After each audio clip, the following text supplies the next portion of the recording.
I was also contacted by an individual who heard me in a lecture talking about my experiences with Ted Owens and his contact with the mantid aliens.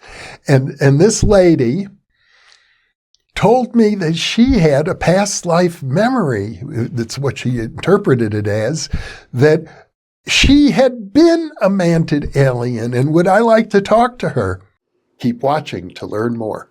You can now download all 9 copies of the New Thinking Aloud magazine for free, or order beautiful printed copies. Go to newthinkingaloud.org. New Thinking Aloud is presented by the California Institute for Human Science, a fully accredited university offering distant learning graduate degrees that focus on mind, body, and spirit. The topics that we cover here. We are particularly excited to announce new degrees emphasizing parapsychology and the paranormal. Visit their website at cihs.edu. Book 4 in the New Thinking Aloud dialogue series is Charles T. Tart, 70 Years of Exploring Consciousness and Parapsychology, now available on Amazon.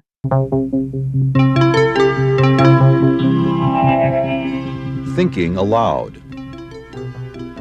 Conversations on the leading edge of knowledge and discovery with psychologist Jeffrey Mishlove.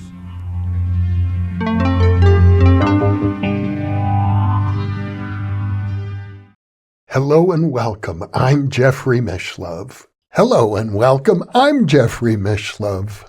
In fact, you might say I'm another version of Jeffrey Mishlove, just as Jeffrey Mishlove is another version of you. Today, I would like to share with you what I have gleaned and learned about alien beings who take the form akin to a praying mantis, an insectoid or almost humanoid form, sort of a blend of insectoid and humanoid form, and are referred to in the popular literature as mantid aliens. One of the most obvious sources of information about the mantid aliens is the artwork of David Huggins. And this work has been featured in a documentary video. It is widely available on the internet. David Huggins is a New Jersey artist. He's presently in his 70s, I believe, and he reports that he has had visitations from various alien beings throughout his life. And because he's an artist, he endeavored to create paintings that showed what he had experienced, including a physical confrontation with a mantid being approximately 6-7 feet tall, something that you would not normally find in nature here on planet Earth. Furthermore, he reported that these mantid beings were often, in his experience, observed in the presence of other alien beings, Greys, possibly Nordics, possibly some other beings who would disguise themselves to take on a human appearance, at least partially human appearance, in order to engage in sexual activity with David Huggins. In fact, he presumed himself to be part of some sort of a hybrid program. And if you read books by people like David Jacobs, you'll know that there's an extensive, I'm going to call it folklore for the moment, because I don't know that we have hard evidence about a hybrid alien-human program. However, reports from individuals who believe themselves to be part of that program are not uncommon and have been featured on this channel in other interviews. David Huggins also implies, especially through his artwork, that the mantid-like beings are typically seen in the background, not interacting directly with him, whether he's in an altered state of consciousness or has been physically abducted. It's not quite clear, although it seems obvious that he was engaging in physical sex of some sort with an alien being and was even presented with his own hybrid human-alien child, which is a story that has been reported by a number of other people in the popular literature concerning UFO abductions. Now, my own encounter with ostensible mantid aliens began in 1976, because between 1976 and his death in 1987, I studied very intensively Ted Owens, the PK man, about whom we are currently preparing a documentary. And for those of you who are not familiar with the many reports about the PK man that I have posted to the New Thinking Aloud channel, I can summarize it by saying he believed himself to be in possession of psychokinetic abilities of a rare type. He described himself as the first human since Moses to have such abilities. And Ted Owens believed that these amazing talents were somehow gifted to him by the mantid aliens themselves, who at one point operated on his brain. That's what he claimed. I'm going to give you another example of an individual who believes that mantid aliens operated on his brain as well. But for now, let me say that Ted Owens made good in my book. In fact, literally my book, The PK Man, which describes, or summarizes is probably a better word, 168 different examples of psychokinetic demonstrations that Ted Owens endeavored to perform, typically involving rare and unusual control over the weather, such as pointing his finger and having lightning strike where he pointed, or controlling hurricanes, earthquakes, volcanoes, tornadoes, droughts and heat spells, and cold spells, but many other things as well. And in my own study of Ted Owens, it struck me that roughly 2/3 of the time, the demonstrations worked out more or less the way that Owens said they would. Now, I have to say more or less because there's a lot of uncertainty in all of this, many gray areas as to what exactly was expected. But typically, Owens was predicting things that you would not anticipate occurring by chance alone, maybe more than one time in 100. And yet, it seemed to me that Owens was accurate about 2/3 of the time with his demonstrations. I'll give you an example of a strikingly accurate demonstration, because Owens claimed he could produce UFO phenomenon, and he endeavored to do that for me in 1976 in the San Francisco Bay Area. We set up an experiment. There was a control group. It's described in detail in my book, The PK Man. But the striking thing to me was the day I had a phone call with Ted Owens, and he said to me, "This is big. I can feel it coming. Something is about to happen that'll be a major UFO sighting like you've never seen before. It will be seen by hundreds of people. It will be photographed, and the photograph will be published on the front page of one of your local newspapers in the San Francisco Bay Area." And to my surprise, one might even say shock, that's what happened 4 days after my phone call with Ted Owens. The story appeared on the front page of the Berkeley Gazette back in December of 1976. And furthermore, the event was videotaped, and the videotape was shown on the Channel 9 Evening News. The event was witnessed by hundreds of students at Sonoma State College, where the art department was sponsoring an exhibit of aerial artwork. Stephen Pileski, a pilot, was flying his airplane over the campus with smoke trailing out the back, making designs in the sky, when a UFO appeared in his airspace about 3,000 feet above the campus, seen by Pileski from the air, seen by hundreds of students. So that's one dramatic example of the potential power of these alien beings. I need to elaborate a little more because Ted Owens claimed that his powers occurred by virtue of a telepathic relationship that he had with two of these mantid beings. He called them Tweeter and Twitter because he said they made high-pitched squeaky sounds when they communicated with him, and they trained him to communicate with them in a symbolic language. So if he wanted to perform a certain, let's call it a psychokinetic effect, he would form a mental image of the result that he wanted, and he would project that image in his mind to an invisible UFO hovering above the earth, where Tweeter and Twitter were sitting at the controls and with a big screen, and they would see on their screen whatever thoughts he was projecting to them. And then, according to Owens, Tweeter and Twitter worked with an invisible, very murky, sort of shadowy entity he called control.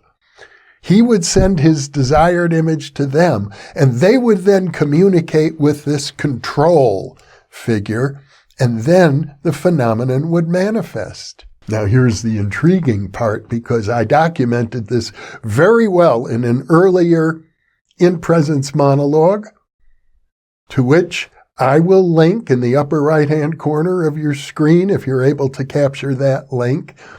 It was a follow-up experiment. Ted Owens died in 1987, but some 35 years later, in 2022, I received a message from a viewer who told me that he had been in deep meditation when Ted Owens, of all people, appeared to him in the meditation and told him to pass a message on to me, Jeffrey, that he was available, even in the afterlife, for communication with me, and if I wished to, I could communicate with him. I endeavored to do exactly that, and one night, when I was half awake and half asleep, you could say in a hypnagogic dream state, I did communicate with Ted Owens, and in my mind, I said to him, this would have been around January or December 2023, or 2022, January 2023, as I recall. And at that time, the war going on in Ukraine was troubling me, and the idea that the Russians were knocking out the power and trying to freeze the Ukrainians in the winter.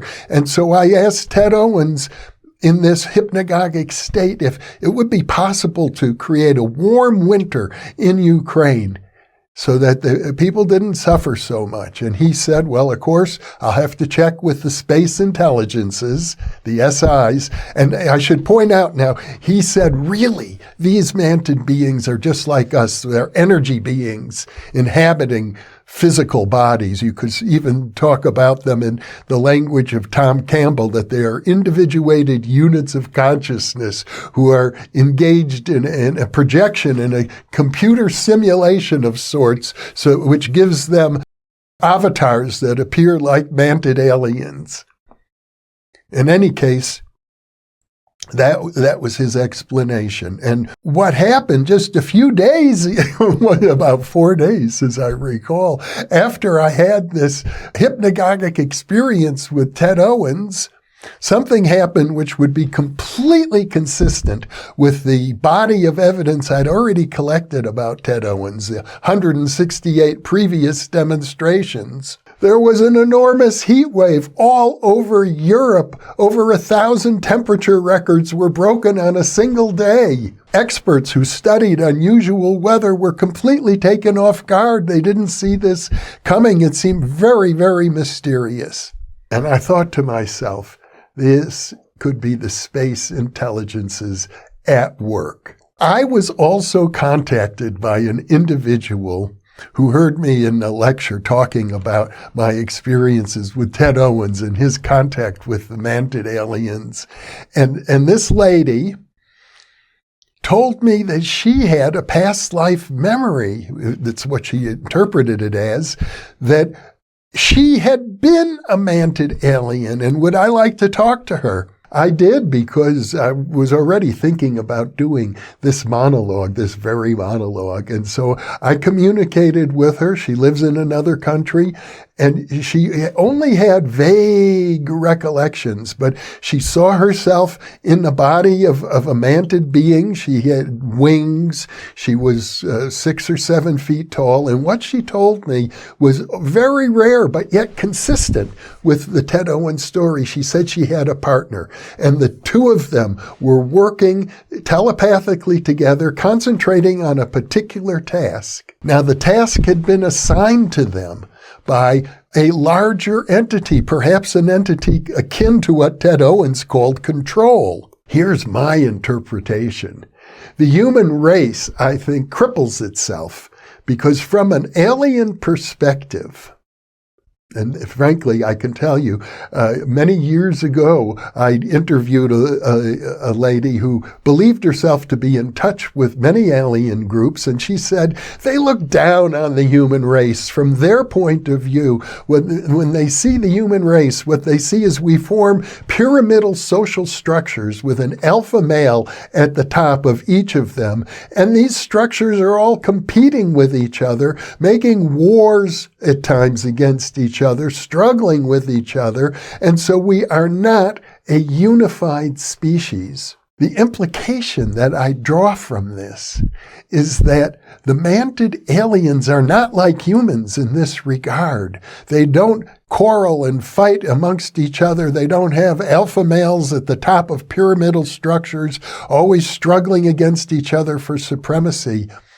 Instead, they are a unified species. They have a species-like consciousness, and that's what the control is. Who knows how many thousands or millions of mantid beings there may be in whatever universe they inhabit. But if they're able to unify their thoughts and form a larger entity, a larger psychic, parapsychological entity because of this, that might very well provide some justification for the relatively impressive psychokinetic effects that Ted Owens exhibited over decades.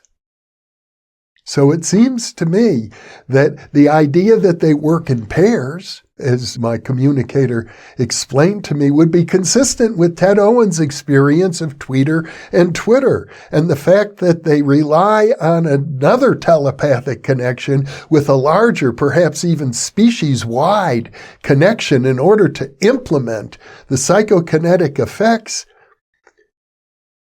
Well, that also seems somewhat consistent to me. So it seems to me that among other things, the mantid aliens are trying to show us a role model of how, if a species can become unified, if we can thereby enhance our own paranormal abilities, our own telepathic abilities, our own psychokinetic abilities, we could be a much more powerful influence in the universe at large than we are now, where we're constantly fighting and bickering with each other. Another lesson that Ted Owens seemed to draw from these mantid aliens is they were using him as an experiment of sorts. He described himself something like the canary in the coal mine.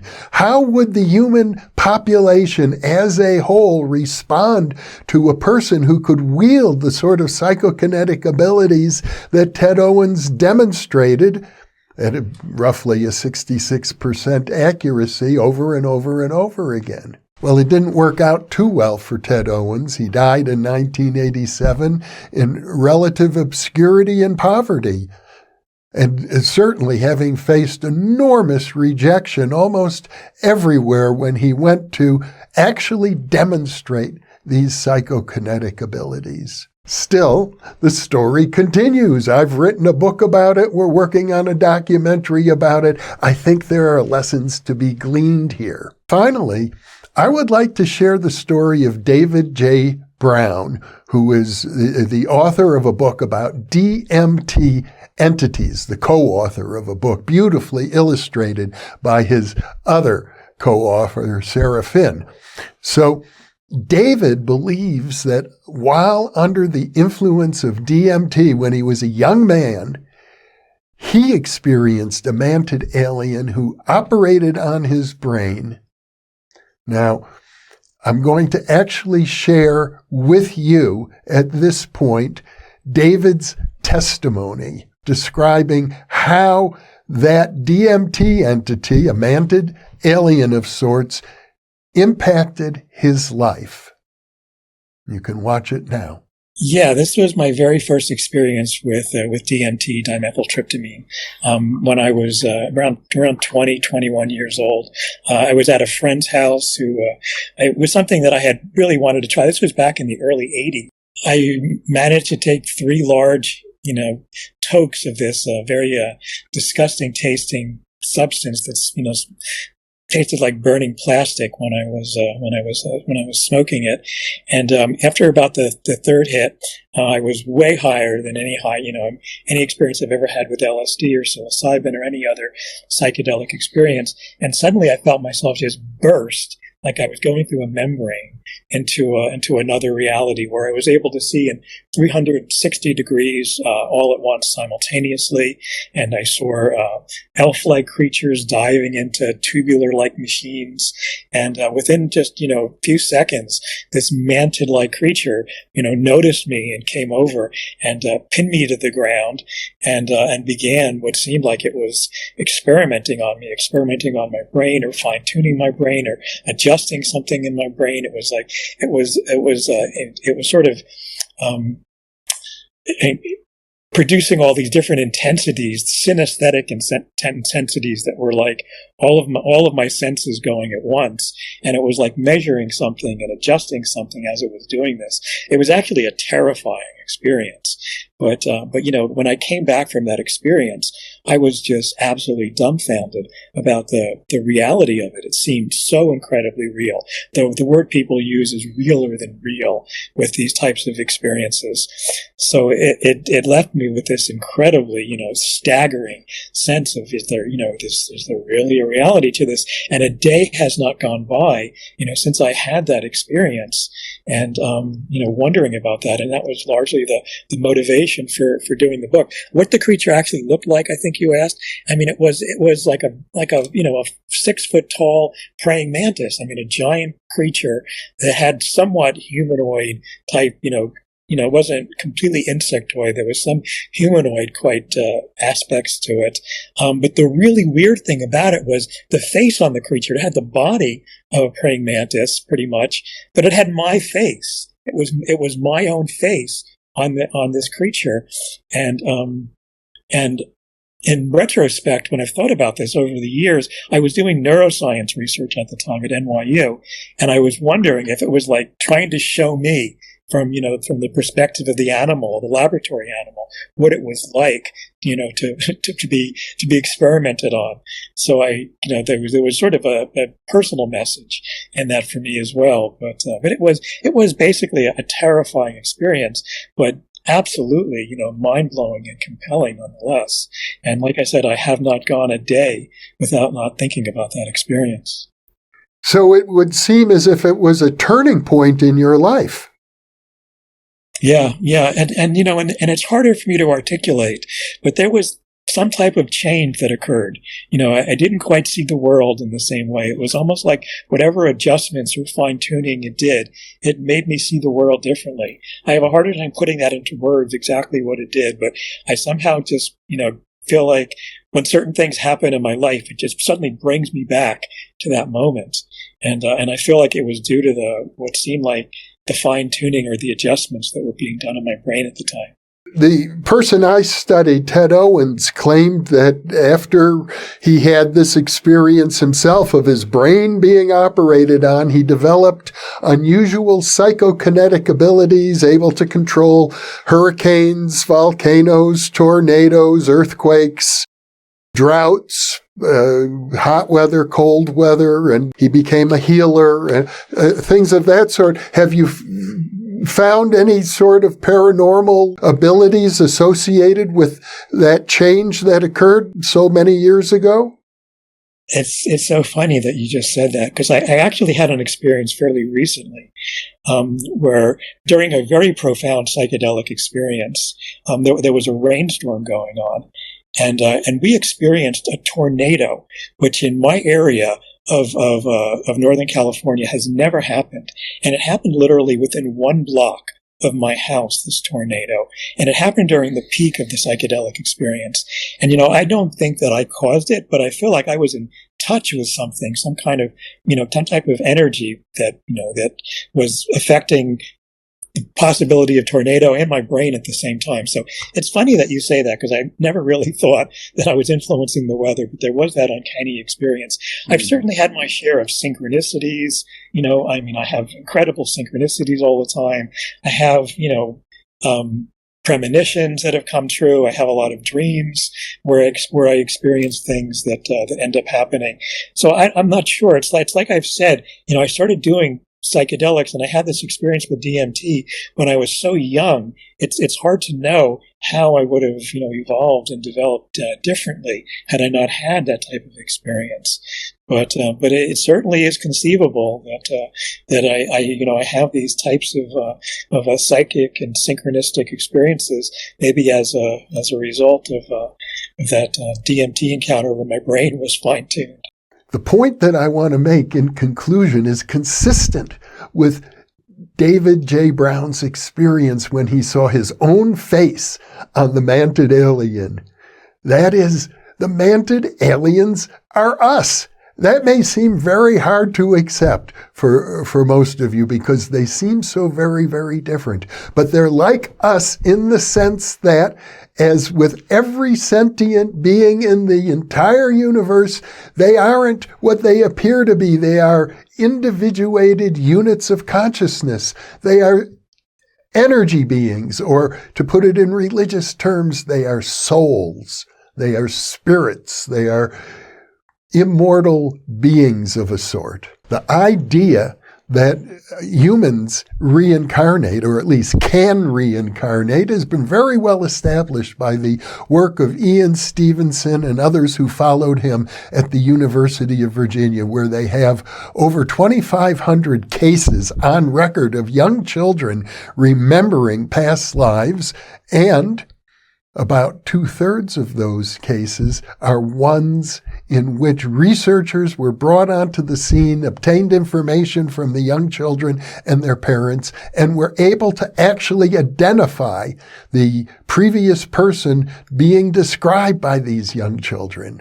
Anyone who follows this channel or who follows the literature closely will know that the evidence for reincarnation is serious and cannot be ignored. But the point that I want to make now is speculative, because we can't research it yet. Maybe in the future we will be able to research it. I first encountered this phenomenon attending a Whole Life Expo in San Francisco many, many years ago, in which I was one of the speakers, and I gave a talk about my encounters with Ted Owens. And then somebody, one of the program announcers, asked members of the audience, how many of you remember having had a past life as an alien being on another planet? To my amazement, about 2/3 of the people in the room raised their hands. Of course, it was a very select audience, the Whole Life Expo, but it strikes me that given what we now know about alien encounters and what we now know about reincarnation, I think it's perfectly reasonable to speculate that we don't have to only reincarnate as Homo sapiens on planet Earth. There are other options available to us, which include reincarnating anywhere across the universe where sentient beings exist. Why not? It's a speculation, I confess, but I think it has profound implications. For one thing, it's consistent with the mystical traditions of all cultures that we are all one because we all emerge from the very same ground of being. There is one ground of being that incorporates all of what we could think of as physical existence, and even, let me go so far as to say, non-physical existence in the imaginal realm, or as Federico Fagin might like to say, in the realm of quantum foam, in the realm of quantum uncertainty. We all share that. We're all energy beings, and we're all kins of each other. This is a controversial point, but it's a point I like to make over and over again on the New Thinking Aloud channel. We are one with everything, with every sentient being, and even with things that are not particularly sentient, like the rocks and the metals and the plasma and whatever else there is in existence. We're one with it all. That, to me, is the fundamental message that I hope I can share with viewers of this channel. That, I think, is why when Whitley Strieber and many others who've been interviewed on this channel talk about their alien encounters, there is this feeling of communion. There is this feeling of coming home. There is this sense of there is a larger reality out there of which I am connected, and you are connected. That said, I'll close this monologue for now, and I want to thank you once again for being with me. Indeed, thank you for being with us.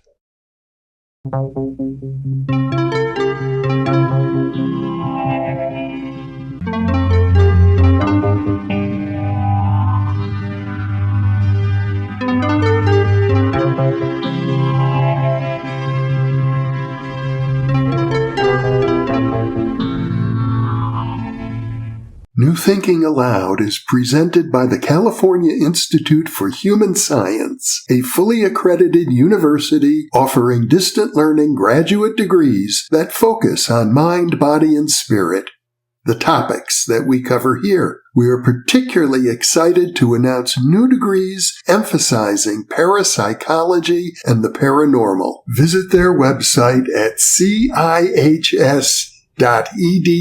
You can now download all 9 copies of the New Thinking Aloud magazine for free, or order beautiful printed copies. Go to newthinkingaloud.org. Book 4 in the New Thinking Aloud dialogue series is Charles T. Tart, 70 Years of Exploring Consciousness and Parapsychology, now available on Amazon.